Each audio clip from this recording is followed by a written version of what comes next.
नमस्कार साथियों, मैं Sushil Kumar junior account assistant आपका अपने चैनल सुशील बटे सर्वर स्वागत करता हूं। आज हम बात करने वाले हैं रेलवे में आरपीएफ कांस्टेबल की आई भर्ती की तैयारी कैसे करें, कैसे एग्जाम क्रैक होगा, एग्जाम की डेट क्या है और लास्ट में मैं आपको एक टिप भी दूंगा तैयारी करने की। तो वीडियो में बने रहिए लास्ट तक। तो चलो शुरुआत करते हैं। तो सबसे पहले सिलेक्शन प्रोसेस पे नजर डाल लेते हैं कि सिलेक्शन कैसे होना है आपका। जब आप आरपीएफ में कांस्टेबल पद के लिए अप्लाई करोगे तो आपको एग्जाम देना होगा सीबीटी फर्स्ट। सीबीटी फर्स्ट में आपका पैटर्न रहने वाला है, ये जो आप स्क्रीन पे देख रहे हो। सीबीटी फर्स्ट में आपके टोटल 120 क्वेश्चन आने वाले हैं, जिसके लिए आपको 90 मिनट दिए जाएंगे। इसमें 1/3 आपका नेगेटिव मार्किंग रहेगा। अब सिलेबस के ऊपर नजर डाल लेते हैं। सिलेबस में आपके 3 पार्ट रहने वाले हैं। 35 नंबर की, 35 नंबर की आपकी रीजनिंग रहने वाली है, 35 की आपकी मैथमेटिक्स रहने वाली है और 50 नंबर की आपकी जनरल अवेयरनेस रहने वाली है। इसमें मैं आपको बता देता हूं कि जो मैथ है वो 10th स्टैंडर्ड तक की आएगी। ज़्यादा आप हाइपर मत लेना कि हाई स्टैंडर्ड की मैथ आती है।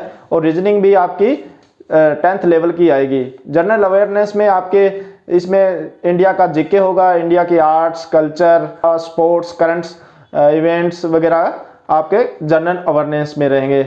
टोटल 120 नंबर का आपका पेपर होगा, जिसमें 35 70 नंबर की रीजनिंग और मैथ रहेगी और 50 नंबर का आपका जनरल अवेयरनेस रहेगा।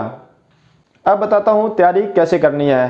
तो आपको सबसे पहले मैं समय बताता हूं। यदि आप पूरे लगन से 3 महीने अच्छी तैयारी करोगे तो आपका सिलेक्शन आराम से हो सकता है। इसके लिए आपको पूरी लगन से तैयारी करनी होगी। तो आपको तैयारी करने का फर्स्ट स्टेप आपका यह रहेगा, आप जैसे स्टार्टिंग से पहली बार तैयारी करने जा रहे हो रेलवे की, तो आपको पहले कोई ऑनलाइन कोर्स या किसी सब्जेक्ट का, जैसे मैथ का, रीजनिंग का, कोई किसी भी टीचर से ले सकते हो। आपको जो अच्छा लगे ऑनलाइन कोर्स ले लीजिए। आप सबसे पहले उसको कंप्लीट कीजिए महीने 1.5 महीने में, क्योंकि ज़्यादा बड़ा इसका सिलेबस नहीं है। महीने 1.5 महीने में कंप्लीट कीजिए। साथ साथ में आप न्यूज़पेपर में करंट इवेंट के बारे में जानकारियाँ ले सकते हैं, या फिर मैं अपने एक नज़रिए से बताता हूँ जीके के लिए। तो मैं करंट इवेंट के लिए देखता हूँ, कुमार गौरव सर है, उत्कर्ष क्लास में पढ़ाते हैं। उनकी वीडियो आती रहती है यूट्यूब पे, डेली वीडियो डालते हैं। तो वो भी आप करंट इवेंट के लिए पढ़ सकते हो। जब आपका एक बार में सिलेबस कंप्लीट हो जाएगा, उसके बाद मैं बताता हूँ आपको क्या करना है। उसके बाद आपको डेली मॉक टेस्ट देना है। एक डेली मतलब रूटीन होना चाहिए। आप कुछ भी करो, कहीं भी जाओ, फंक्शन में जाओ, शादी अटेंड करो, कहीं भी कुछ भी करो, पर आपको एक मॉक टेस्ट देना ही देना है डेली। इससे आपकी एकाग्रता बढ़ेगी, आपकी स्टेबिलिटी बढ़ेगी और धीरे धीरे आप देखोगे नंबर भी इंक्रीज होंगे। पहली बार आप टेस्ट दोगे तो आप डिमोटिवेट मत होना।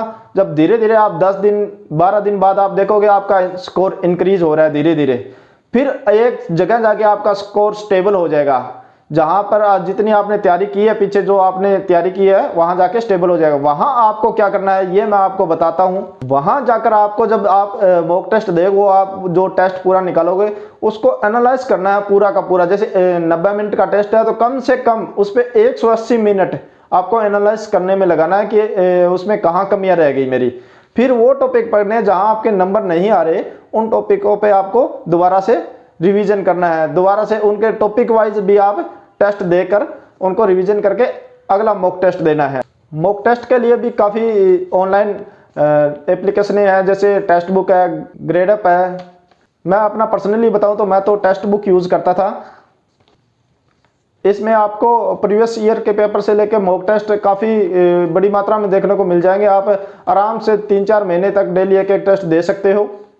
तो मैंने आपको वीडियो के स्टार्टिंग में बताया था कि मैं आपको तैयारी करने के लिए एक अच्छी सी टिप दूंगा। तो टिप यह है कि आपको ना स्मार्ट स्टडी करनी है, ना कि यह भी पढ़ लिया वो भी पढ़ लिया, ऐसे कुछ नहीं करना। आपको बिल्कुल स्मार्ट स्टडी करनी है। सिलेबस के अकॉर्डिंग आपको प्रीवियस ईयर के पेपर निकालने हैं, वहां से देखना है कि कौन से टॉपिक से रेलवे क्वेश्चन उठाता है। जैसे मैं आपको हिंट के लिए बता दूं, रेलवे हमेशा क्रिकेट से एक क्वेश्चन उठाता है, करंट का उठा लेगा, ग्राउंड से पूछ लेगा, ट्रॉफी का पूछ लेगा, कांग्रेस अधिवेशन वगैरह पे एक क्वेश्चन आता है, गांधी जी से रिलेटेड इनका 1% फिक्स रहता है, कंप्यूटर से आपके 1-2% रहेंगे, अच्छे मतलब सिंपल से क्वेश्चन रहेंगे जो आप कर पाओगे। अब क्रैक कैसे करना है ये मैं आपको बताता हूँ।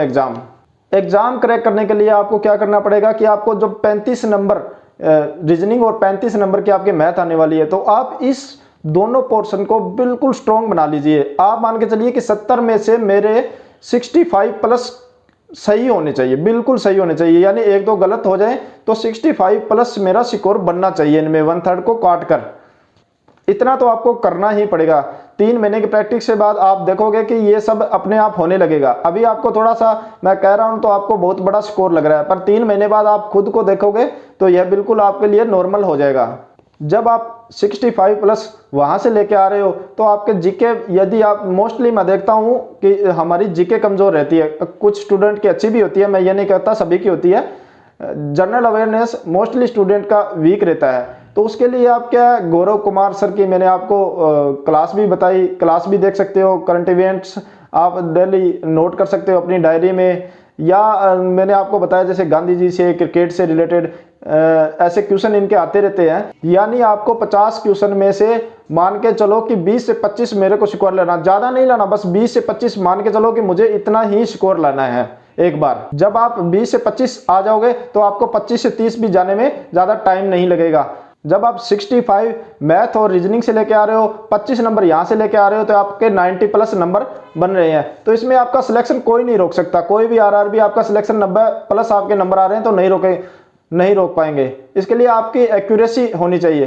एक्यूरेसी भी बहुत मायने रखती है आरआरबी के एग्जाम में। जैसे आप 100 क्वेश्चन करते हो, आपके 3-4 गलत हो ही जाते हैं। मैं मानता हूँ 3-4 कोई बड़ी बात नहीं है, 3-4 5-6 भी हो सकते हैं। तो 100 में से 3-4 गलत होके 1/3 कट के आपके 90 प्लस नंबर आ गए ना, तो आपके सिलेक्शन को कोई नहीं रोक सकता। ये मैं आपको लिख के दे सकता हूँ कि 90 प्लस आपका स्कोर है तो आपको सिलेक्शन से कोई नहीं रोक सकता। इसके अलावा मैं चैनल पर आपके शॉर्ट्स के माध्यम से या वीडियो के माध्यम से प्रीवियस ईयर के क्वेश्चन लेके आता रहूंगा जीके के, जिससे आपको हेल्प हो। जीके के अलावा रीजनिंग मैथ के भी लेके आता रहूंगा, जिससे आपको मतलब 1-2 मिनट के लिए आप मेरी वीडियो देखोगे तो आपको उसमें हेल्प ही मिले, ना कि आपका टाइम खराब हो। यह थी आज की वीडियो, आरपीएफ में कांस्टेबल की तैयारी कैसे करें। आपको कैसी लगी ये वीडियो जरूर कमेंट सेक्शन में बताएं। इसके अलावा आप मेरे यूट्यूब चैनल के पेज पर जाकर व्हाट्सएप चैनल को भी फॉलो कर सकते हो। वहां पर भी मैं आपके लिए प्रीवियस ईयर के पेपर प्रोवाइड करवाता रहूंगा। तो आज की वीडियो आपको कैसी लगी ये भी जरूर बताना कमेंट में। मिलते हैं अगली वीडियो में। धन्यवाद।